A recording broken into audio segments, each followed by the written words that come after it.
नमस्कार, मैं भास्कर दुबे आप सभी का स्वागत करता हूं संस्कृत एग्जाम पर।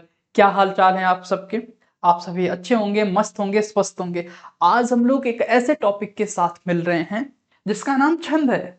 छंद से बहुत सारे ऐसे लोग होंगे जो छंद तो बहुत बार पढ़ते होंगे या उन्हें छंद से डर लगता होगा कि वो उन्हें छंद समझ में नहीं आता किसमें क्या छंद है, यानी किसमें उपेंद्र बज्रा है, किसमें इंद्र बज्रा है, ये सारी चीजें कंफ्यूजन किसमें अनुष्टुप छंद है, किस श्लोक में कौन सा छंद है। वो सारी चीजें आज की हम इस क्लास को करने के बाद आप स्वयं बता पाएंगे कि इसमें शिखरणी है या इंद्र बज्रा है या उपेंद्र बज्रा है या फिर उपजाति है। यानी आज की इस क्लास को करने के बाद छंद में आने वाली आपकी जो भी परेशानी है वो छूमंतर होने वाली है। आज ये थोड़ा आप सब्र के साथ हमारे साथ जुड़े रहिए, एक आध घंटा जो हम लोगों को समय लगे, यानी इसमें हम संपूर्ण छंद को खत्म करने वाले हैं। और हम इस तरीके से छंद को पढ़ेंगे, वो चाहे आपका नेट जेआरएफ हो या आरपीएससी हो या बीपीएससी हो या टीजीटी पीजीटी, यानी किसी भी एग्जाम में अगर छंद लगा हुआ है तो आप उसके प्रश्न बहुत ही आसान रूप से, बहुत ही सरलता से कर पाओगे। चलो शुरू करते हैं, क्योंकि समय नहीं गवाते हैं, समय हमारे लिए बहुत महत्वपूर्ण है। चलो हम लोग शुरू करते हैं। पहला तो छंद, ये तो आपको पता है। एक बात और आप ध्यान में रखेंगे, ये जो छंद है, आप जानते हो वेद, वेद रूपी पुरुष, उसके जो अंग के रूप में इसे पैर, यानी इस छंद को पैर के रूप में माना गया है। किसके रूप में? पैर। ठीक है, किसका? वेदांगों का पैर माना गया है। ठीक है, वो हम देखते हैं आगे। छंद यानी वेद रूपी पुरुष के अंगों के रूप में वेदांग की कल्पना करते हुए पाणिनि शिक्षा के श्लोक 41 से 42 में वेदांगों का महत्व बताते हुए कहा गया है। ये हमारे साथ नोट्स बनाते हुए आप लोग चलेंगे। ठीक है, क्या कहा गया है? छंदः पादौ तु वेदस्य हस्तौ कल्पोऽथ पठ्यते ज्योतिष अयनम चक्षुर निरुक्तम श्रोतम उच्यते। ठीक है, शिक्षा ग्राडम तो वेदस्य मुखम व्याकरणम स्मृतम तस्मात् सांगम अधीत्यैव ब्रह्मलोके महीयति महीयते। तो ये श्लोक आप लोग याद कर लीजिएगा। यहां पर कहा गया है छंदः पादौ तु वेदस्य, यानी ये जो छंद है वह क्या है? वेदों का पैर माना गया है। क्या माना गया है? पैर। तो ये बातें आप ध्यान रखना, क्योंकि आज हम इसी छंद पर ही बात करने वाले हैं, इस छंद को ही हम समझने वाले हैं। तो एक बहुत अमूल्य यानी एक बहुत ऐसा टॉपिक है जो वेदों के लिए इंपॉर्टेंट है, और हर एक हम लोगों के एग्जाम की दृष्टि के लिए भी बहुत ज्यादा यह इंपॉर्टेंट रहने वाला है यह टॉपिक। तो यह वेदों में इसका एक विशेष स्थान है, या पैर माना गया है। आपको पता है बिना पैर के ना हम खड़े हो सकते हैं, ना आप खड़े हो सकते हैं, ना कोई भी वस्तु हो अगर उसका पैर नहीं है तो वह खड़ा नहीं हो सकता। तो किसी भी वस्तु को खड़ा होने के लिए पैर की आवश्यकता होती है। तो एक बहुत इंपॉर्टेंट अंग है वेदांगों का। अर्थात छंदों की गणना वेद पुरुष के, यानी वेद रूपी जो पुरुष है उसके पैर के रूप में किया गया है, ध्यान रखना। ठीक है, की जाती है। कल्प, कल्प यानी कल्प को हस्त के रूप में किया जाता है। ज्योतिष को नेत्र माना गया है। क्या है? ज्योतिष जो है वह नेत्र है। और निरुक्त को कान के रूप में स्वीकार किया गया है वेदों का, वेद रूपी पुरुष का। और जो शिक्षा है, शिक्षा को नासिका के रूप में माना गया है। एवं जो व्याकरण है, व्याकरण को मुख माना गया है। ठीक है, अगर आपको व्याकरण ढंग से आता रहेगा, स्वर व्यंजन कहाँ कैसे क्या लगाना है, मैं अनुस्वार कहाँ लगाना है, विसर्ग कहाँ लगाना है, तब आप चीजों को अच्छे से बोल पाते हो, समझ पाते हो। तो यह जो वेद है, वेद का मुख माना गया है किसे? व्याकरण को, वेद रूपी पुरुष का। और मुख माना गया है, ये बात आप ध्यान रखना। और छंद के आचार्य पूछा जाए, इंपॉर्टेंट है, तो पिंगल है। छंद के आचार्य कौन है? आचार्य पिंगल हैं। ये बात भी आप ध्यान रखेंगे। छंद की उत्पत्ति एवं व्युत्पत्ति के बारे में यहां बताया गया है। तो ये बात आप ध्यान रखना। छंद जो शब्द है, इसके दो अर्थ हैं। सर वो दो अर्थ क्या हैं? वो दो अर्थ हैं आह्लादन, यानी लोगों को आह्लादित करने वाला, लोगों को हर्षित करने वाला, लोगों का मनमोहक चीजें, वो आह्लादन कहलाता है। और दूसरा है आच्छादन। आच्छादन का अर्थ क्या होता है? इसके द्वारा रस एवं भाव को आच्छादित किया जाता है। तो ये एक बहुत विशेष तत्व माना जाता है श्लोकों में, ग्रंथों में, छंद। तो इसे आप ध्यान रखना। ये क्या करता है? आह्लादित करता है। ऐसे ऐसे छंद में हमारे श्लोक होते हैं कि आप पढ़ोगे लगेगा कि नहीं कितने अच्छा श्लोक है। जैसे आपका बहुत सारे श्लोक अभी हम देखने वाले हैं। ठीक है, छंद के भेद, छंद के कितने भेद हैं? 2 भेद हैं सामान्य रूप से, मुझे लगता है कि आप सभी को पता होगा, इतने तो समझदार हो। तो कौन कौन सा है? पहला तो आपका है वर्ण, जिसमें वर्णों की जिनमें वर्णों को गिना जाता है वर्णिक छंद कहलाते हैं, जिसमें मात्राओं को गिनते हैं उसे मात्रक छंद कहते हैं।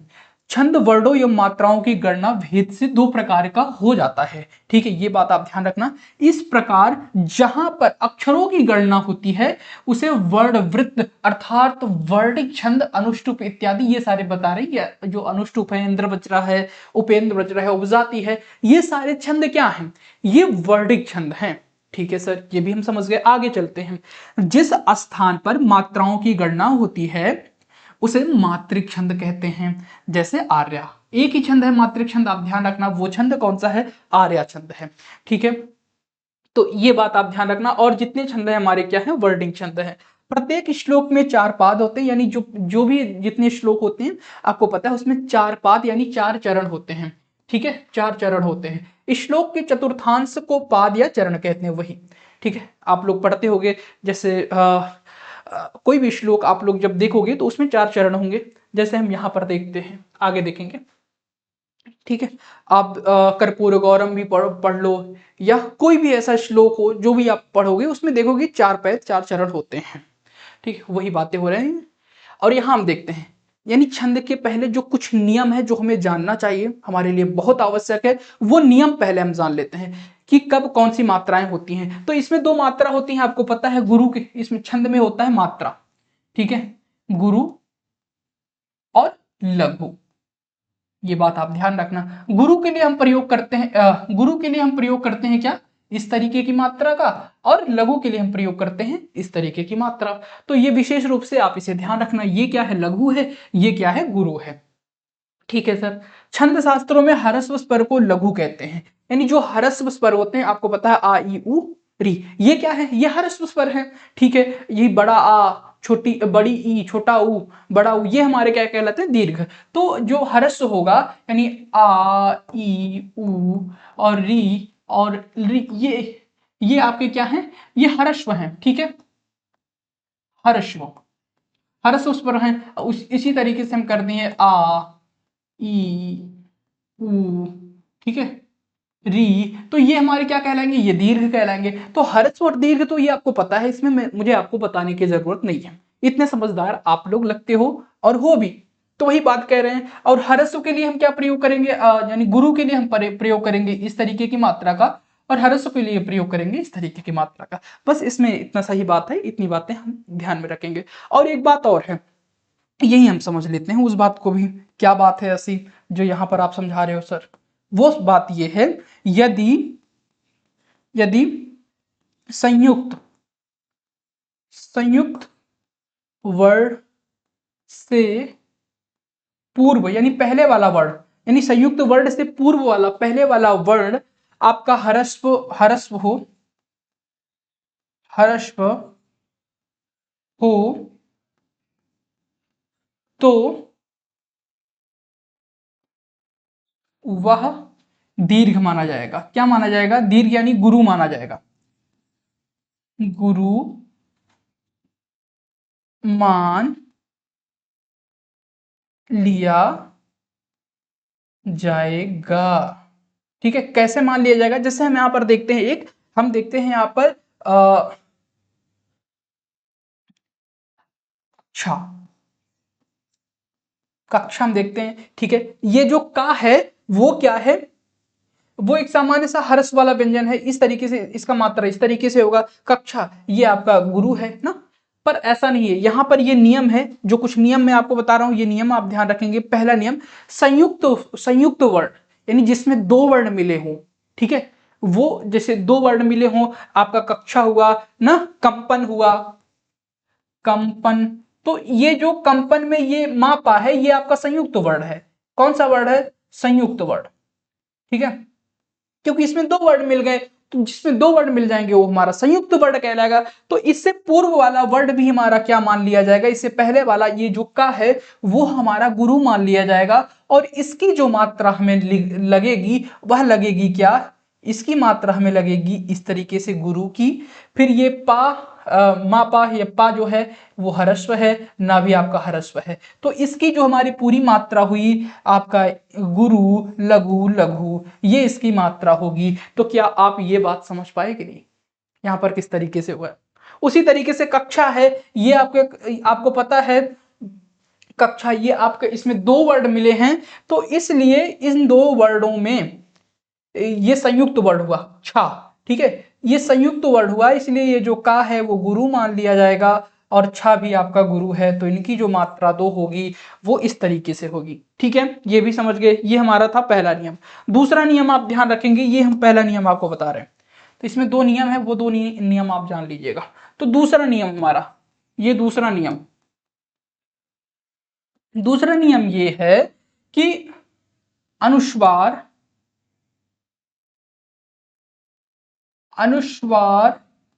से युक्त वर्ण, अनुस्वार से युक्त वर्ण, अनुस्वार से युक्त वर्ण आपके क्या होते हैं, गुरु मान लिए जाएंगे, गुरु मान लिया जाता है, ठीक है, ये बात आप ध्यान रखना। और तीसरा नियम, ये तीन नियम आप ध्यान रखना। जो तीसरा नियम है यानी विसर्ग, विसर्ग से युक्त वर्ण गुरु मान लिया जाता है, मान लिया जाता है। समझ गए, ये बात आप समझ गए कि कब हमारा ह्रस्व होगा, कब हमारा गुरु होगा, कब हमारा लघु होगा, ठीक है। गुरु और लघु की मात्रा यानी दीर्घ जो होता है, दीर्घ हमारा गुरु होता है, गुरु, और गुरु की मात्रा हम ऐसे लगाते हैं, और जो हमारा ह्रस्व है, ह्रस्व वर्ण जो हमारे होते हैं वह क्या कहलाते हैं, वह लघु कहलाता है, और लघु की जो मात्रा होगी वो इस तरीके की होती है। तो ये नियम आप लिख लेंगे तो मुझे लगता है ये जो छंद का हम लोग टॉपिक पढ़ रहे हैं उसका आधा से ज्यादा काम हम लोगों ने कर लिया है, ठीक है। ये पीला पीला आपको दिख रहा है कि नहीं दिख रहा है, मुझे नहीं लगता कि आपको दिख रहा होगा, कोशिश करिएगा कि दिख जाए, ठीक है, काला कर दे रहा हूं। दिख रहा होगा तो अच्छी बात है, थोड़ा कोशिश ना, ये दिख रहा है नियम है हमारा,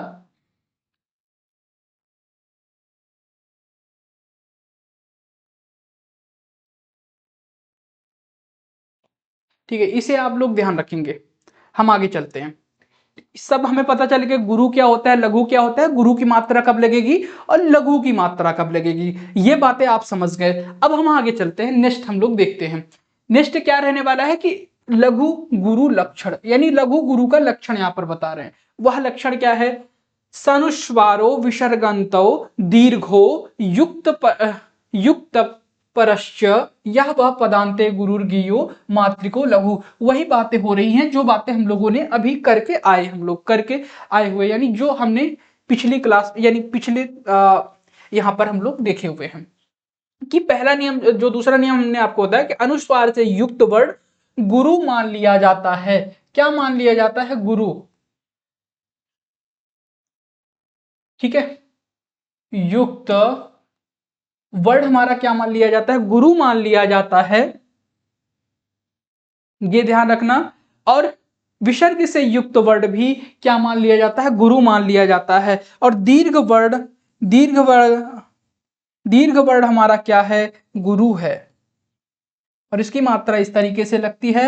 और जो ह्रस्व वर्ड है, ह्रस्व वर्ड हमारा क्या कहलाता है, लघु क्या कहलाता है, लघु कहलाता है। और लघु की मात्रा हम ऐसे लगाते हैं, ठीक है। समझ गए चीजें किस तरीके से क्या चीजें यहाँ पर हो रही हैं, मुझे लगता है कि चीजें आप अच्छे से यहाँ पर समझ पा रहे हैं। और यहाँ पर हम लोगों ने देखा था संयुक्त वर्ड से पूर्व, यानी कोई संयुक्त वर्ड आपको दिख जाए, उससे पूर्व वाला वर्ड अगर आपको दिख जाए तो समझ जाना वो गुरु होगा, अगर ह्रस्व है तो, ठीक है, वो गुरु मान लिया जाएगा। तो वही बातें यहां पर भी कह रहे हैं, तो इसे अब आपको समझने की जरूरत नहीं है मेरे हिसाब से। तो अब इसे आपको समझने की जरूरत नहीं है। अनुस्वार से युक्त यानी ये सारे जो वर्ड यहाँ पर कहला रहे हैं, विसर्गांत यानी विसर्ग से युक्त वर्ड, दीर्घ यानी दीर्घ वर्ड कह रहे हैं जिसके पर में संयोग हो, कृष्ण विष्णु इत्यादि, ये आपको दिख रहा है विष्णु ना, ये आपका क्या है, हरस्व यानी हरस्व की मात्रा लगी हुई है यहाँ पर, लेकिन यह भी गुरु मान लिया जाएगा, ठीक है।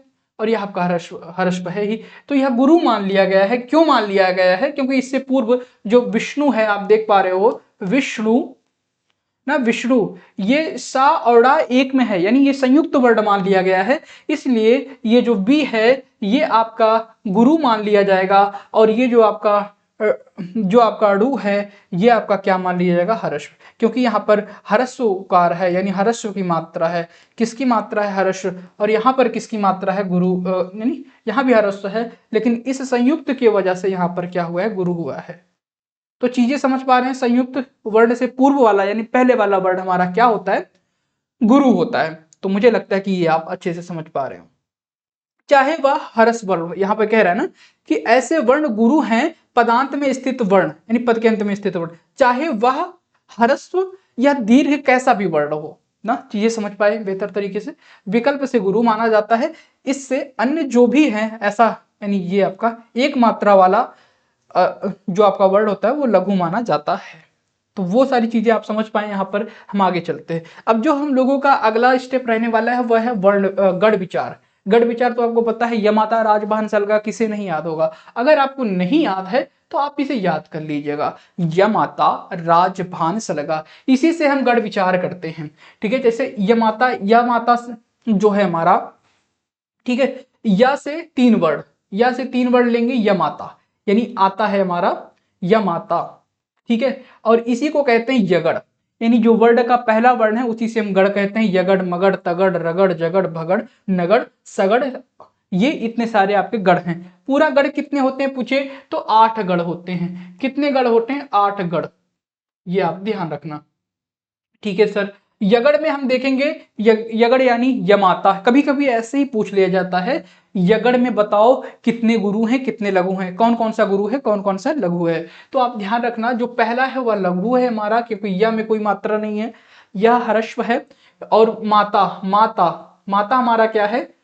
दोनों में हमारा गुरु दीर्घ की मात्रा है, बड़ा बड़ा है, तो ये हमारा हो जाएगा यह माता। उसी तरीके से माताराज हो गया, इसी तरीके से ताराज हो गया, इसी तरीके से राजभा हो गया, इसी तरीके से जभान हो गया, इसी तरीके से भानस हो गया, इसी तरीके से आपका नस्ल हो गया, और इसी तरीके से आपका सगड़ हो गया। ये बात आप ध्यान रखना, यह माता राजभान सलगा, ये बात आप ध्यान रखना। आगे चले, मातृक छंद, जो पहला हम लोग ध्यान में रखने में, मातृक छंद आपको पता है एक ही है, जो कि आर्या है। आर्या आपका मातृक छंद है, एक ही आपका छंद है मातृक, जो आप ध्यान रखेंगे। यस्याह पादे प्रथमे प्रथमे द्वादश मात्रास्तथा तृतीयेपि, यानी यहां पर कह रहे हैं कि इसमें 4 पाद होते हैं। जो पहला पाद है उसमें आपके द्वादश मात्रा यानी 12 मात्रा होगा। अष्टादश द्वितीय चतुर्थके पंचदश पंचदशा अर्थ्याम, यहां हम देखते हैं, यानी जो प्रथम पाद होगा उसमें 12 मात्राएं होंगी, और द्वितीय पाद में 18 मात्रा होंगी, अष्टादश मात्रा होंगी, और तृतीय पाद में 12 मात्रा होगी, और चतुर्थ पाद में भी 12 मात्रा होगा, ठीक है। नहीं, चतुर्थ पाद में आपके 15 मात्रा होंगे। कितने मात्रा होंगे? 15, ठीक है, 15 मात्रा होंगी। ये बात आप ध्यान रखना। ऐसा कौन सा छंद होता है? ऐसा हमारा अनुष्टुप छंद होता है। ये नियम आप ध्यान रखेंगे। कभी कभी इससे जो अनुष्टुप छंद से प्रश्न बनते हैं वो इसी तरीके से बनते हैं, तो इस नियम को आप ध्यान रखेंगे, ठीक है। यह कैसा छंद है? यह मातृक छंद है। पूछा जाए मातृक छंद कौन सा है, तो आप कहोगे आर्या छंद, यह जो है यह मातृक छंद है। इसमें प्रथम चरण में पूछा जाए तो 12 मात्रा होते हैं, द्वितीय चरण में पूछा जाए तो आपके 18 मात्रा होंगे, तृतीय चरण में पूछा जाए 15 मात्रा होंगे, तृतीय चरण में 12 मात्रा होंगे, और चतुर्थ चरण में 15 मात्रा होंगे। तो ये भी आप ध्यान रखेंगे। हम लोग आगे चलते हैं। वर्णिक छंद अब हम लोग आते हैं। वर्णिक छंद में जो हम लोगों का पहला छंद रहने वाला है अनुष्टुप छंद। कौन सा छंद रहने वाला है हम लोगों का? अनुष्टुप। हम लोग इस क्लास में पूरे छंद को समाप्त करने वाले हैं, इसलिए थोड़ा जल्दी जल्दी पढ़ेंगे। आपको पता है अनुष्टुप में जो कितने वर्ण होते हैं? आप देखोगे 8 वर्ण होते हैं। एक चरण में 8 वर्ण होंगे और 4 चरण होता है, तो गुणा ही कर देंगे, 8 चौक 32। यानी अनुष्टुप का जो भी श्लोक होगा उसमें कितने वर्ण होंगे? उसमें आपके 32 वर्ण होते हैं। कितने वर्ण होते हैं? 32 वर्ण। ये आप ध्यान रखना पूरे श्लोक में। आप यहां पर देख पाओगे अनुष्टुप का लक्षण है। अनुष्टुप श्लोके षष्ठम गुरुर्गेयम सर्वत्र लघु पंचमम द्विचतुष्टपादयो हर्षपम सप्तमम दीर्घमन्नये। यानी इसका मतलब यही है कि जो अनुष्टुप छंद में प्रत्येक चरण में 8 वर्ण होते हैं, जिनमें केवल 5, 6, 7 यानी ये जो वर्ण है इन्हीं पर ही नियम लागू होता है। 5वां वर्ण जो होता है वह वर्ण चारों चरणों में लघु होता है। ठीक है, चारों चरणों में क्या होगा? लघु होगा, यानी ह्रस्व होगा। और जो छठवां वर्ण है वह गुरु होगा, और जो 7वां वर्ण है वह चतुर्थ चरण में ह्रस्व होगा, ह्रस्व यानी लघु होगा, तथा अन्य चरण में यानी प्रथम और तृतीय चरण में क्या होगा? दीर्घ होगा। यहां आप देख पाओगे मां निषाद प्रतिष्ठताम तम गमः शाश्वती समाह यत क्रौंच मिथुनम देकम अवधि काम मोहितः मोहितम। तो ये श्लोक आपको पता है। यह श्लोक, एक बात और ध्यान रखना, यह संस्कृत साहित्य का प्रथम श्लोक है। संस्कृत साहित्य का, संस्कृत लौकिक साहित्य का प्रथम श्लोक है। ठीक है, ये बात आप ध्यान रखना। कौन सा? मां निषाद प्रतिष्ठिताम तम गमः शाश्वती समाह शाश्वती समाह यत क्रौंच मिथुनम देकम अवधि का मोहितम। इसमें कौन सा छंद प्रयुक्त हुआ है? इसमें अनुष्टुप छंद हुआ है। यहीं से अनुष्टुप छंद का प्रारंभ होता है। यानी पहले ही जो वाल्मीकि द्वारा यह पहला लौकिक साहित्य का लौकिक संस्कृत साहित्य का यह श्लोक बोला गया था, उस टाइम पे जब वो संध्या वंदन करने के लिए नदी के किनारे रहते हैं, ठीक है, तब एक बघेली आता है और जो वहां पर खग रहती यानी पक्षी रहता है, यत क्रौंच यानी जो कौवा रहता है, वो अपने में, वो कामुकता में अपने लगे हुए रहते हैं, एक दूसरे को प्यार मोहब्बत कर रहे होते हैं। उसी समय जो बघेलिया है उन लोगों को मार देता है, यानी उन पक्षियों को मार देता है, शिकार कर लेता है। ये सारी दृश्य वाल्मीकि जी देख रहे होते हैं और वाल्मीकि जी के मुंह से निकलता है क्या? मां निषाद प्रतिष्ठताम तुम गमः शाश्वती समाह यत क्रौंच मिथुनम देकम अवधि काम मोहितम। यानी यह जब श्लोक ब्रह्मा जी को पता चला तो ब्रह्मा जी ने कहा, ये तो अनुष्टुप छंद में आपने क्या सुंदर श्लोक, क्या सुंदर छंद आपने प्रयुक्त किया है। चलो आप इसी छंद में कोई एक महाकाव्य लिखो। तो वही वाल्मीकि जी को नारद जी के माध्यम से प्रेरणा मिलता है, तो वो रामायण लिखते हैं। तो छोटी सी कहानी थी। मुझे लगता है आपने रामायण की जो रचना है वो भी आप लोग समझ गए होंगे। अब हम लोग जो दूसरा छंद पढ़ने वाले हैं वह इंद्रवज्रा छंद है। कौन सा छंद है? इंद्रवज्रा। इस छंद में कितने वर्ण होते हैं? इस छंद में प्रत्येक चरण में 11 वर्ण होते हैं। कितने वर्ण होते हैं? 11 वर्ण होते हैं। ये ध्यान रखना। इसका लक्षण आप लोग ध्यान रखना, बहुत बार एग्जामों में पूछा जाता है। स्यादिंद्र वज्रा यदि तौ जगौगा, ये इसका क्या है? लक्षण है। यानी क्रम से क्या होगा? तगड़ होगा, फिर तगड़ होगा, फिर जगड़ होगा, फिर 2 गा होगा। गा यानी आपका गुरु। ठीक है, ध्यान रखना, गा का मतलब गुरु, यानी क्रम से 2 आपका गुरु होगा। तगड़ में आपको पता है ताराज, ताराज, इसलिए आप देख पाओगे यहां पर 2 पहले गुरु होगा, फिर एक लघु होगा, फिर 2 गुरु, फिर एक लघु, फिर एक गुरु, एक लघु, नहीं एक लघु, एक गुरु, एक लघु, इस तरीके से चलता है। फिर आप देखोगे 2 आपका गुरु है। ठीक है, आगे चलते हैं हम लोग। यहां पर हम समझते हैं, ये आपका है अर्थो ही कन्या पर की व एव तस्मात् तस्माद्य संप्रेष्य परिग्रहीतु जातो ममायाम विषादः प्रकामम प्रत्यर्पितन्यास इवांतरात्मा। इस तरीके से यह श्लोक है। यह श्लोक किस छंद में प्रयुक्त हुआ है? यह इंद्रवज्रा छंद में प्रयुक्त हुआ है। एक बात ध्यान रखना, इंद्रवज्रा आप देखोगे, उपेंद्र वज्रा आप देखोगे, उपजाति देखोगे, और शालिनी, शालिनी है ना, शालिनी छंद, इन सभी में 11-11 वर्ड आपको देखने को मिलते हैं। ठीक है, तो हम कैसे पता लगाएंगे कि इसमें इंद्र बज्रा है, इसमें उपेंद्र बज्रा है और इसमें शालिनी है। ठीक है, तो वो आप यहां पर नोट कर लीजिएगा, जो भी मैं आपको बताने जा रहा हूं वो क्या है। जो आपका इंद्र बज्रा होगा उसमें आप देखिएगा पहले चरण में आपके कितने वर्ण होंगे। पहले तो 11 वर्ड आप ध्यान रखेंगे। जो इंद्र बज्रा होगा 11 वर्ण होगा, पहले आप गिनिएगा। आप यहां देखोगे तो यहां पर आप गिन पाओगे, जैसे 1 2 3 4 5 6 7 8 9 10 11। तो ये हमारा क्या है, पहला चरण है। और इस पहले चरण में आप यहां पर देख पा रहे हो कितने वर्ण हैं, 11 वर्ण हैं। कितने वर्ण हैं, 11 वर्ण है। और यहां पर आप देख पाओगे 1 2 3 4 5 6 7 8 9 10 11। यहां पर भी आपको 11 वर्ण दिख रहा होगा। तो आप तो ये बात तो आप समझ पाए कि जो आपका इंद्र बज्रा है उसमें 11 वर्ण होते हैं। जी सर, इतनी बातें हमें समझ में आ गई है। चलो, जब 11 वर्ड होते हैं, 11 वर्ड आपके उपजाति में भी होते हैं, उपेंद्र बज्रा में भी होते हैं, सालनी में होते हैं, तो हम कैसे जानेंगे कि इसमें हमारा इंद्र बज्रा है। तो आप ध्यान रखना, जो पहला वर्ड होगा वो किस तरीके का होगा, वो तगड़ होगा।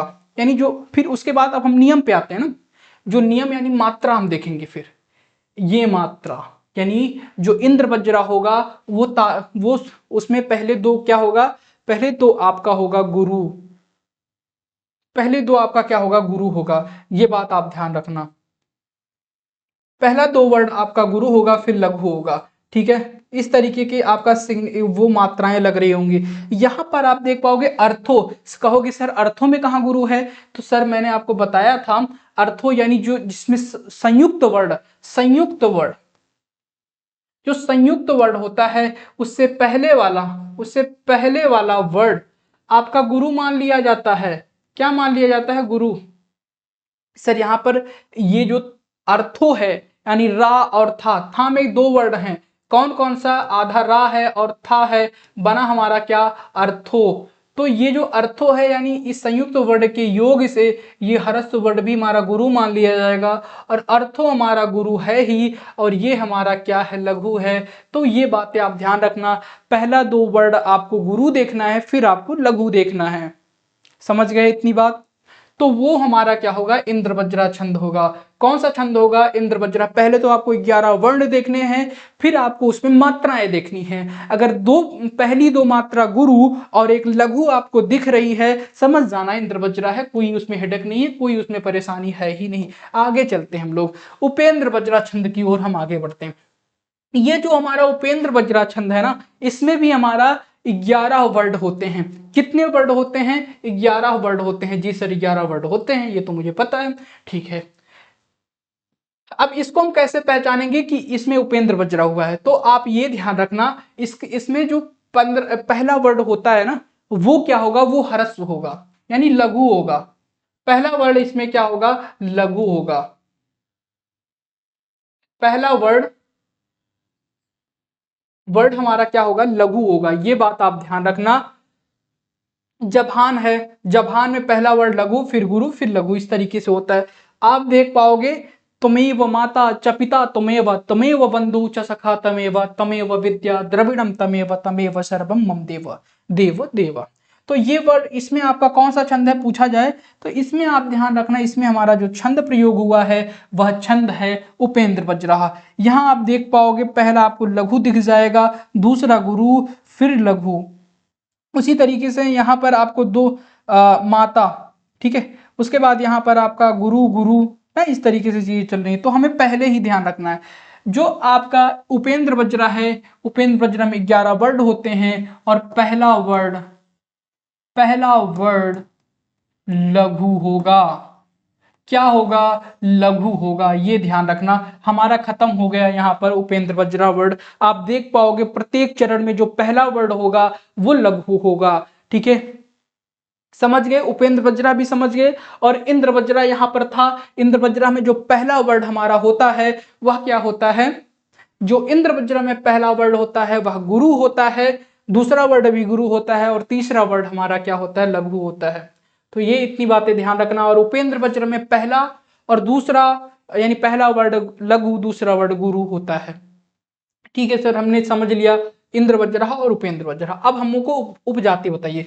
ये जो उपजाति छंद है ना, ये इंद्र वज्रह, इंद्र वज्रह,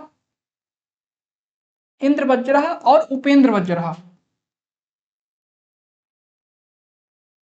इन दोनों का क्या है, मिक्स है। इन दोनों का मिक्स हमारा कहलाता है क्या, उपजाति छंद, उपजाति। और इसमें भी हमारे 11 वर्ड होते हैं, 4 से मल्टीप्लाई करोगे तो 11 चौका 44 होता है ना, 11 चौक 44 वर्ड होंगे उपजाति। और इंद्र वज्रह उपेंद्र वज्रह वाले जो श्लोक होंगे, यानी इस छंद से युक्त जो श्लोक होंगे, उसमें हमारे कितने वर्ड होंगे, 44 वर्ड होंगे। लक्षण इसका आप ध्यान रख सकते हो, ये इसका लक्षण है, ठीक है। लक्षण कभी कभी पूछा जाता है तो आप लक्षण ध्यान रखना।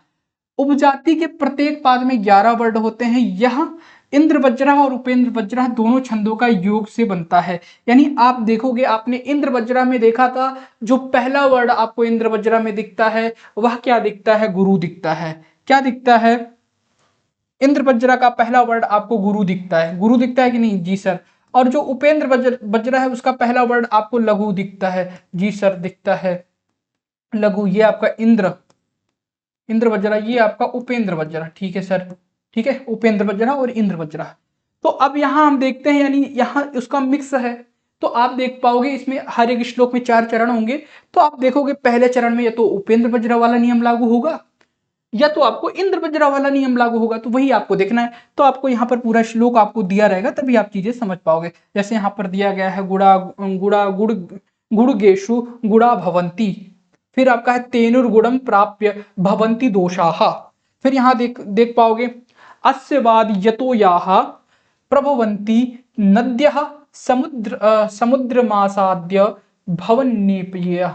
इस तरीके से यह श्लोक है। इसमें आप देख पाओगे जो पहला वाला चरण है, 4 चरण होते हैं सर, ये तो हमें पता है, ठीक है, 4 चरण होते हैं। तो पहले चरण में कौन सा नियम लागू हो रहा है वो आप देखेंगे। पहले चरण में आपको नियम लागू होता दिख रहा होगा कि यहां पर लघु, गुरु और फिर आपका लघु, ठीक है। तो ये कौन सा नियम लागू हो गया, पहला लघु गुरु लघु।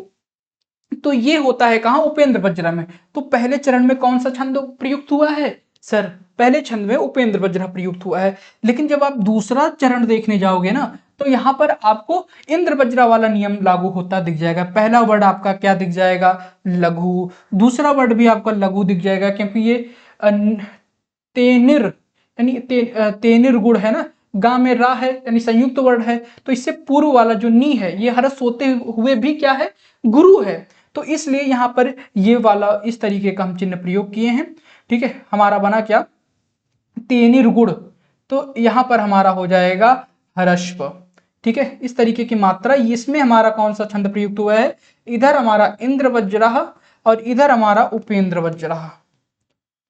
तो यानी आपको यहां पर दिख गया, यानी दोनों छंदों से युक्त वाला यह श्लोक है, इसलिए इसमें उपजाति छंद है। उपजाति छंद में क्या होता है, इंद्र वज्रह और उपेंद्र वज्रह, इन दोनों छंदों का योग ही हमारा उपजाति छंद होता है। इसमें 44 वर्ण होते हैं। तो मुझे लगता है बच्चे आप ये भी समझ पाए होंगे, इंद्र वज्रह उपेंद्र वज्रह उपजाति। तो अब मुझे सच सच एक बात मुझे सच सच बतलाना, समझ पाए हो कि नहीं, कमेंट बॉक्स में जरूर बताना।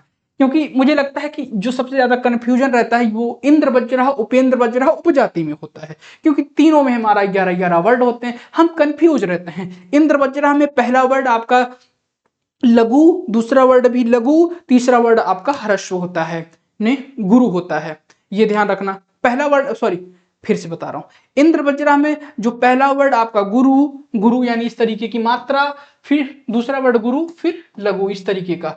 और जो आपका इंद्र वज्र उपेंद्र वज्रह है, उसमें आपका लघु गुरु लघु इस तरीके का होता है, ठीक है। और फिर आप देख पाओगे ये हो गया, इन दोनों का योग जो होगा वो हमारा उपजाति होगा। तो मुझे बताओ आप समझ पाए कि नहीं। मुझे लगता है कि आपने बहुत अच्छे तरीके से ये उपजाति छंद को भी अच्छे तरीके से समझ पाए होंगे। अब हम आते हैं सालिनी छंद। इसमें भी 11 वर्ण है सर, इसमें भी 11 वर्ण होते हैं, जी हाँ, ये भी ध्यान रखना। जो सालिनी छंद है इसमें हमारा 11 वर्ण होता है, ये बात आप ध्यान रखना। कितने वर्ड होते हैं, 11 वर्ड होते हैं। इसका लक्षण है मातौ गौ चेक्षालिनीन वेदलोकैहि। ये क्या है, इसका लक्षण है, इसे आप ध्यान रखना। मतलब पहले आपका मगध होगा यानी माताराज। तो इसमें आप देख पाओगे जो तीनों वर्ड हैं वो आपके क्या होते हैं, तीन वर्ड जो आपके होते हैं वो लगातार हर गुरु होंगे, गुरु होंगे। चार वर्ड लगातार गुरु, और जहां चार वर्ड आपको लगातार गुरु दिख जाए समझ जाना वहां पर सालिनी छंद है। पहले तो गिन लेना कितनी है वहां पर, कितने मात्राएं हैं। तो सबसे प्रथम काम, जो प्रमुख काम आप लोगों का होगा, पहला काम जो आपका होगा वो मात्रा गिनना है। जैसे यहाँ है कह कम सक्तो रक्षितुम मृत्युर काले रज्जुच्छेदे के घटम धारयन्ति। इस तरीके से यह श्लोक है कुछ। ठीक है सर, अब हम इसमें मात्रा देखते हैं। देखोगे हमने आपको बताया था जो विसर्ग से युक्त वर्ड जो होता है वह भी गुरु होता है, और अनुस्वार से युक्त जो वर्ड होता है वह भी गुरु होता है। ठीक है, और जो संयुक्त वर्ड से पूर्व वाला वर्ड भी गुरु होता है। और ये तो आपका जो दीर्घ वर्ड होता है वो तो गुरु होता ही है, तो ये दीर्घ वर्ड है, ये भी हमारा गुरु है। यानी लगातार जो चार वर्ड है आपको गुरु दिख रहा होगा। यहाँ रक्षितम में यानी रक्षित र से पूर्व, र से बाद वाले वर्ड जो क्या है आपका संयुक्त वर्ड है, उससे पूर्व वाला वर्ड भी आपका गुरु हो जाएगा। फिर हमारा हर्ष्व, फिर हमारा क्या आएगा आपका गुरु आ जाएगा, क्योंकि यहाँ पर अनुस्वार है। तो आपको यहाँ पर दिखा सालिनी छंद, आप देख पाएंगे सालिनी छंद आप लिख लीजिएगा। कुछ नियम वम आप याद करना हो तो लक्षण थोड़ा सा आप ध्यान रखना। सालिनी छंद में प्रथम प्रथम चार वर्ड क्या होगा, गुरु होगा। प्रथम चार वर्ड आपका गुरु होगा, और प्रथम चार वर्ड गुरु हो और 11 वर्ड हो, समझ जाना वहां पर कौन सा छंद प्रयोग हुआ है, वहां पर सालिनी छंद का प्रयोग हुआ है। वहां पर हमें सालिनी छंद मिलता है। मुझे लगता है कि ये सालिनी छंद भी आप लोग समझ पाए होंगे। सालिनी छंद में वेद यानी चार और लोग कितने हैं, 7 वर्गों पर यति होती है। तो ये बात आप ध्यान रखना, कभी कभी यति बोला जाता है तो आप ध्यान रखना। सालिनी छंद में वेद 4 और लोक 7 वर्गों पर यति होता है। तो ये बातें आप समझ पाए किस तरीके से यहाँ पर छंद में प्रयुक्त हुआ है, क्या सालिनी छंद है, ये भी मुझे लगता है समझ पाए होंगे। तो यहाँ पर आप अगर वर्ड गिनोगे तो वर्ड भी पूरे होंगे। 1 2 3 4 5 6 7 8 9 10 11 12 13 14 15 16 17 18 19 20 21 22 वर्ड हैं। यानी ये इसमें दो चरण है, क्या है, दो चरण है, दो पाद हैं। तो 11 गुणे 2 तो आएगा हमारा 22। ठीक है, 11 दूनी 22। तो इस तरीके से हमारा हो गया कंप्लीट। इसमें हमें पता चल गया कि इसमें सालिनी छंद है। आगे चलते हैं वंशस्थ छंद की ओर हम आगे बढ़ते हैं। वंशस्थ छंद में आपको क्या ध्यान रखना है, लक्षण इसका है जातौ तु वंशस्थम उदिति उदिरितन रितन जरऊ। ये इसका क्या है, इसका लक्षण है, आप लोग याद करेंगे।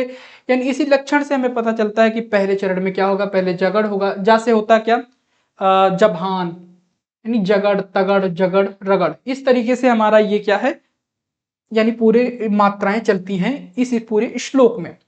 जो हमारा गजाननम भूत गणादिसेवितम कपित जम्बु फल चारु भक्षणम उमा सुतम शोक विनाशकारकम नमामि विघ्नेश्वर पाद पंकजम। ये जो हम लोग श्लोक, यानी हम लोग जब कर्मकांड पूजा पाठ कराते हैं तो जब ये श्लोक से हम क्या करते हैं, गणपति जी का आवाहन करते हैं, उनको नमस्कार करते हैं। तो इसलिए इसमें जो हमारा प्रयुक्त होने वाला जो छंद है वह कौन सा छंद है, वह वंशस्थ छंद है। कौन सा छंद है हमारा, वंशस्थ। तो आप देख पाओगे कितने वर्ण होंगे, वंशस्थ में 12 वर्ण होंगे, ये बात आप ध्यान रखना।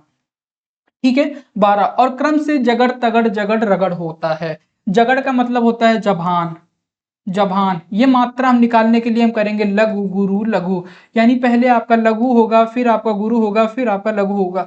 देखो सेम उसी तरीके से हुआ है, गजाननम भूत गणाधिसेवितम कपित जम्बुफल चारु भक्षणम। इसी तरीके से हमारा ये पूरा श्लोक है। और इसमें आप बताओगे कौन सा छंद प्रयुक्त हुआ है, आप बताना सर इसमें कौन सा छंद प्रयुक्त हुआ है, वंशस्थ छंद प्रयुक्त हुआ है। पहले वर्ड गिन लेना, तो वर्ड पूरे होंगे 1 2 3 4 5 6 7 8 9 10 11 12, 12 वर्ड हैं। तो 12 वर्ड किस छंद में होता है, वंशस्थ छंद में होता है 12 वर्ड।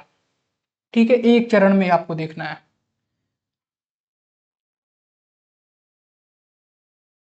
और एक बात और ध्यान रखना, जैसे जो वर्ड कटे फटे होते हैं तो वो वर्ड की गणना नहीं होगी, ये भी बात आप ध्यान रखना। और अब हम आते हैं वसंत तिलका, जिसमें कितने वर्ड होते हैं वसंत तिलका में? 14 वर्ड होते हैं। पहली बात आप ध्यान रखना, वसंत तिलका में 14 वर्ड होते हैं। लक्षण इसका उक्ता वसंत तिलका तबझा जगौघा, यानी आपका तबझा जगौघा ये है तगड़ भगड़ फिर जगड़ फिर जगड़ फिर 2 बार गागा आएगा। ये आप देख लेना, 14 वर्ड पहले गिनना पापा, इसमें आप 14 वर्ड पहले गिनो, 1 2 3 4 5 6 7 8 9 10 11 12 13 14 15 16 17 18 19 20 21 22 23 24 25 26 27 28 28 है। तो 14 गुणे 2 करोगे क्या आएगा सर? 28 आएगा। यानी इसमें कौन सा छंद है? यानी इसमें 2 चरण प्रयुक्त हुआ है, ठीक है, पहले वाले में 2 चरण है, ठीक है, 2 चरण में है।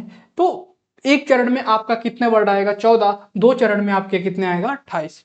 तो 28 वर्ड प्रयोग हुए हैं हमारे। इसके प्रत्येक पाद में 14 वर्ड होते हैं तथा चारों चरणों में क्रमशः तगड़ भगड़ जगड़ जगड़ तथा अंत में 2 गुरु होते हैं।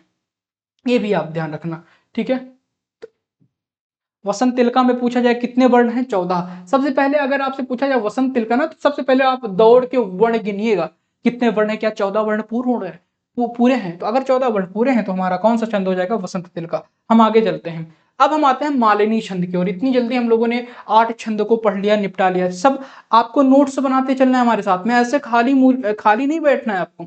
एक एक चीज एक एक पॉइंट यहाँ पर अच्छे से मैं टाइप करके लेके आया हूँ, तो आपके कॉपी में होना चाहिए, क्योंकि मैंने पहले ही बहुत सारी मेहनत कर ली, इसलिए मैं ज्यादा इस पर लिख नहीं रहा हूं। लक्षण इसका है ननम ननम यय युतेयम मालिनीम भोगी लोकैहि, ये इसका लक्षण है मालिनी छंद का, ठीक है। ये ध्यान रखना, ना ना ना मा या नगड़। नगड़ आपको पता है, नगड़ में आपके तीनों क्या हैं?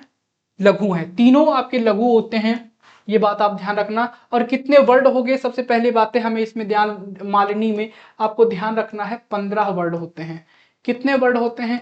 15 वर्ड होते हैं, ठीक है, ये बात आप ध्यान रखना। और ये 15 वर्ड, जो पहला आपको 6 वर्ड आपको दिखेंगे वो लघु होगा, 6 वर्ड आपको लघु पहला ही दिख जाएगा, और 15 वर्ड होगा, समझ जाना मालिनी छंद है। आप यहाँ पर देख पाओगे, वयमिह परितुष्टाहा, इस तरीके से ये पूरा श्लोक है। पहले आप, सबसे पहला कर्तव्य आपका होना चाहिए वर्ड गिनने का, 1 2 3 4 5 6 7 8 9 10 11 12 13 14 15 16 17 18 19 20 21 22 23 24 25 26 27 28 29 30 30 है। तो मतलब समझ गए, 15 दूनी 30 होता है। एक चरण में कितने वर्ड होने चाहिए? 15 वर्ड होने चाहिए, तब हमारा जाके होता है कौन सा छंद? मालिनी छंद। तो इतना बात आप ध्यान रखना। मालिनी छंद में, मालिनी में भोग ही 8 और लोक 7 वर्णों पर यति होता है। यति कभी कभी पूछा जाए तो आप ध्यान रखना। मालिनी छंद के प्रत्येक पाद में 15 वर्ड होते हैं, यानी प्रत्येक चरण में, पद में, पाद में नहीं पद में, ठीक है, प्रत्येक पद में कितने वर्ड होते हैं? 15, ये ध्यान रखना। और क्रम से नगड़ नगड़ मगड़ यगड़ यगड़ होते हैं। मुझे लगता है आप मालिनी छंद भी समझ पाए होंगे। नेक्स्ट हम आगे चलते हैं, शिखरड़ी छंद। ये जो हमारा शिखरड़ी छंद है ना, इसका आप लक्षण ध्यान रखना। रसई रुद्रै छिन्ना यमन सबलागह शिखरड़ी, ये शिखरड़ी छंद का क्या है? लक्षण है। शिखरणी छंद में कितने वर्ड होते हैं? तो बताना। शिखरणी छंद में 17 वर्ड होते हैं। तो फटाक से सबसे पहले क्या करोगे? जाके आप वर्ड गिनोगे, कितने वर्ण है? 1 2, यदा किंचिन जग्यो हम दूप इव मदांध संभवम तदा सर्वज्ञोस्मित्य भवदव लिप्तम मम मनः, ठीक है। ये आप देख पाओगे, 1 2 3 4 5 6 7 8 9 10 11 12 13 14 15 16 17 18 19 20 21 22 23 24 25 26 27 28 29 30 31 32 33 34 34 हैं। 34 यानी 17 दूनी 34। और एक बात मैं आपको बता दूं, जैसे यहाँ पर ये यहाँ है और यहाँ पर आपको दिख रहा होगा दा, यानी हर आपका लगा हुआ है क्या? वहां पर लगा हुआ है आपका हलंत। तो ऐसे वर्डों की गणना नहीं होगी, ठीक है। जो जिसमें स्वर वर्ड रहेंगे, जो वर्ड पूरा रहेगा उसी वर्ड को हम लेंगे, ठीक है। ये बात आप ध्यान रखना। इसलिए मैं बता दे रहा हूं, नहीं तो आप ये भी वर्ड गिनने लग जाओ। ठीक है, तो 17 वर्ड होने चाहिए, ये भी आप ध्यान रखना। शिखरणी में रस छा होते, छा रस, ठीक है, और रुद्र 11 वर्णों पर यति होती है। पूछा जाए तो बता देना, छा रस और रुद्र 11 पर यति होती है किसमें? शिखरणी छंद में। और 17 वर्ड होते हैं शिखरणी छंद में। और ध्यान रखना, पहला लघु होता है शिखरणी छंद में। पहला वर्ड, पहला वर्ड लघु होता है।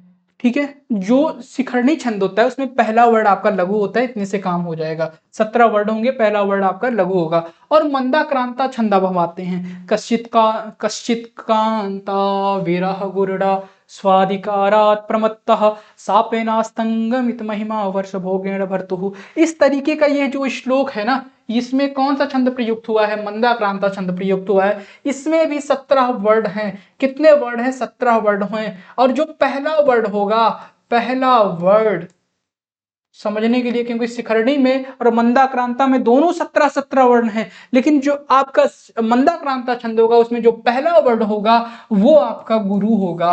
और जो आपने शिखरणी देखा था उसमें जो पहला वर्ड था वो क्या था? लघु था। तो ये डिफरेंस है। इस छोटे से मतलब इस तरीके से आप इसे ध्यान रख सकते हैं अच्छे तरीके से, कि आप फिर बता पाओगे इसमें कौन सा छंद हुआ है। आप ये बता पाओगे इसमें मंदाक्रांता छंद है या फिर शिखरणी छंद है, क्योंकि दोनों में 17 वर्ड हैं। आप देख लेना पहला वर्ड कैसा है। पहला वर्ड लघु तो नहीं है, पहला वर्ड आपका गुरु तो नहीं है। तो उस तरीके से आप समझ पाओगे। यक्षस चक्रे जनक तनया स्नान पुण्योत्केशु स्निग्धक्षाया तरस वसतिम रामगिरि आश्रमेशु। यह आपका मेघदूतम का पहला श्लोक है। ठीक है, इसे आप ध्यान रखना। यह वस्तु निर्देशात्मक मंगलाचरण किए कालिदास ने किया है। अम्बुधि 4 और रस 6 और नग 7 पर यतियां होती हैं। किसमें? मंदाक्रांता पर। मंदाक्रांता में प्रत्येक पात्र में 17 वर्ड होते हैं। पात्र यानी पाद कह सकते हैं या चरण कह सकते हैं। क्रमशः मगड़ बगड़ नगड़ तगड़ 2 गुरु, ये क्रमशः इस तरीके से इनमें सारे वर्ड होते हैं। तो समझ गए मंदाक्रांता छंद। अब हम आते हैं शार्दुल विक्रीडितम छंद को। शार्दुल विक्रीडित छंद, इसमें 11 इसका यानी ये हमारा 11वां है। ये जो हमारा छंद है, हम 11वें छंद की ओर चलते हैं। इसका आप ध्यान रखेंगे क्या? लक्षण। ये इसका लक्षण है। क्या है सर? ये लक्षण है। सूर्य स्पैरिदिमः सजौ सततागाः शार्दुल विक्रीडितम। ये क्या है? इस छंद शार्दुल विक्रीडम का लक्षण है। ठीक है, इसमें कितने वर्ड होते हैं? इसमें 19 वर्ड होते हैं। प्रत्येक पाद में, प्रत्येक चरण में कितने वर्ण होंगे? 19 वर्ण होंगे। किसमें? आपके शार्दुल विक्रीडित छंद में। ये ध्यान रखना। सख्यो वार इतुम जलेन हुत भुक्ष भुक्ष त्रेण सूर्य तपो। यानी ये पहला चरण है। इसमें आप देख पाओगे कितने वर्ण हैं। इस पहले चरण में आप देख पाओगे तो इसमें आपके 19 वर्ण होंगे। 1 2 3 4 5 6 7 8 9 10 11 12 13 14 15 16 17 18 19, यानी 19 वर्ड आपको यहाँ पर दिख गए। एक चरण में 19 वर्ड होते हैं। तो ये ध्यान रखना। और कैसे होंगे ये भी आपको पता है। पहला जो 4 वर्ड होगा, 3 वर्ड होगा, वो आपका लघु होगा, वो गुरु होगा। पहला वर्ड, पहला वर्ड गुरु होगा। तो ये भी थोड़ा सा ध्यान रखना। तो हमारा शार्दुल विक्रीड छंद आपको पता चल गया। 19 वर्ड होते हैं। कितने वर्ड होते हैं? 19 वर्ड होते हैं। पहला वर्ड आपका गुरु होता है। यहां पर ये बातें आप ध्यान रखेंगे। इसमें यतियां कहां कहां लगती हैं? तो सूर्य, 12 सूर्य के बाद यति लगेगा। ठीक है, अश्व 7 अश्व के बाद यति लगती है। वर्णों पर शार्दुल विक्रीडित में यति होती है। यति का मतलब होता है रुकना, विराम देना। ठीक है, ये आप ध्यान रखना। यति का मतलब होता है, यति का मतलब होता है छंद में रुकना, रुकना या विराम देना, विराम देना। तो ये प्रमुख बातें थी, ये ध्यान रखना। यति का मतलब होता है रुकना या विराम देना। यहाँ ये शार्दुल विक्रीडितम, विक्रीड छंद के प्रत्येक पाद में 19 वर्ड होते हैं। प्रत्येक पाद में कितने वर्ड होते हैं? 19 वर्ड होते हैं। एक मगड़, एक सगड़, एक जगड़, एक जगड़, 2 तगड़ और एक गुरु होता है। तो इस तरीके से इसका क्रम है। हम नेक्स्ट देखते हैं स्रगधरा छंद। ये हमारा लास्ट छंद रहने वाला है, यानी हम 12 छंद आज की क्लास में जो हमारे मोस्ट इंपॉर्टेंट है और हमारे प्रत्येक एग्जामों में इन छंदों से प्रश्न पूछा जाता है, उन सभी छंदों को हमने सिर्फ एक क्लास में और बहुत ही कम समय में और बहुत ही व्याख्यात्मक तरीके से हम लोगों ने उसे किया। आपको मुझे लगता है कि समझ में आया होगा पूरी छंद, सभी छंद। बस नोट्स बना लीजिएगा। मृभ नैर्यानाम त्रयीण त्रिमुनि यतियुता स्रगधरा कीर्तितेयम। इस तरीके से हमारा आता है क्या, इसका लक्षण है, यानी पहले मगड़, फिर रगड़, फिर भगड़, फिर नगड़, फिर आपके यगड़ यगड़, फिर आपका यगड़, इस तरीके से हमारा चलता है। ये हमारा क्या है श्लोक, इसमें आप समझ जाना 21 वर्ड जिसमें होंगे उसमें कौन सा छंद होगा, स्रगधरा छंद होगा। स्रगधरा छंद में कितने वर्ड होते हैं हमारे, 21 वर्ड होते हैं। इस छंद में त्रिमुनि यानी त्रिमुनि 7 वर्डों पर 3 यतियां लगती हैं, कुल 21 वर्ड होते हैं। तो ये बात आप ध्यान रखना, यति कब लगेगी तो ये बात आप ध्यान रखना। मुझे ये भी पता है कि यति आपको पता थी पहले ही, यति का मतलब होता है विराम यानी रुकना छंद छंद में, ठीक है। 3 यतियां लगेंगी, कब लगेंगी, 7 मुनि यानी 7 वर्डों पर 3 यतियां लगती हैं। कितने वर्ड होते हैं, 21 वर्ड होते हैं। छंद कौन सा है, स्रगधरा छंद है। इसमें आप सबसे पहला काम, जब आपको छंद मिले और पूछा जाए इसमें कौन सा छंद प्रयुक्त हुआ है, इसमें कौन सा छंद लगा हुआ है, तो सबसे पहला काम आप वर्ड की गणना करिएगा। उसके बाद ये सारे नियम लगाइएगा कि लघु, दीर्घ, लघु या गुरु क्या है ना, वो बाद में लगाइएगा। सबसे पहले वर्ड गणना, सबसे पहला काम आपका वर्ड गणना। ये थी हमारी आज की क्लास। इसमें हम लोगों ने 12 छंद को देखा, ठीक है। ये हमारे 12 छंद थे, यानी हमने देखा स्रगधरा छंद, इसमें कोई दिक्कत नहीं। 21 आपके 21 क्या होते हैं, 21 वर्ड होते हैं प्रत्येक पाद में, प्रत्येक चरण में, ठीक है। और फिर हमने 7 यतियां लगती हैं 7 वर्ड पर, ये भी आप ध्यान रखेंगे। नेक्स्ट हमने देखा मंदाक्रांता छंद, उससे पूर्व हम लोगों ने देखा था क्या, शार्दूल विक्रीडितम छंद। तो ये सारे छंद को हम लोगों ने देखा, मंदाक्रांता छंद, शिखरणी छंद और मालिनी छंद। उसके बाद वसंत तिलका छंद, फिर हमने देखा शालिनी छंद, फिर उपजाति छंद, उसके बाद हमने उपेंद्र वज्रह देखा, फिर हमने देखा इंद्र वज्रह, उसके बाद हमने देखा अनुष्टुप, यानी सबसे पहले हमने अनुष्टुप छंद को देखा था। तो ये थी आज की हम लोगों की छंद की क्लास। कैसी लगी क्लास ये जरूर आप लोग बताइएगा, और चैनल को सब्सक्राइब करना मत भूलिएगा। ये हम लोगों का चैनल है, अपना, हमारा, आपका चैनल है। संस्कृत एग्जाम चैनल को आप लोग ही आगे बढ़ाओगे। तो यहाँ तक आपकी क्लास देखने के लिए बहुत बहुत धन्यवाद। अगर आपने कुछ सीखा होगा तो जरूर इस चैनल को आप सब्सक्राइब करेंगे और इस वीडियो को लाइक करेंगे। धन्यवाद। मैं भास्कर दुबे आप सभी को विदा देता हूँ। आज के लिए मैं अपने वाणी को विराम देता हूँ। धन्यवाद।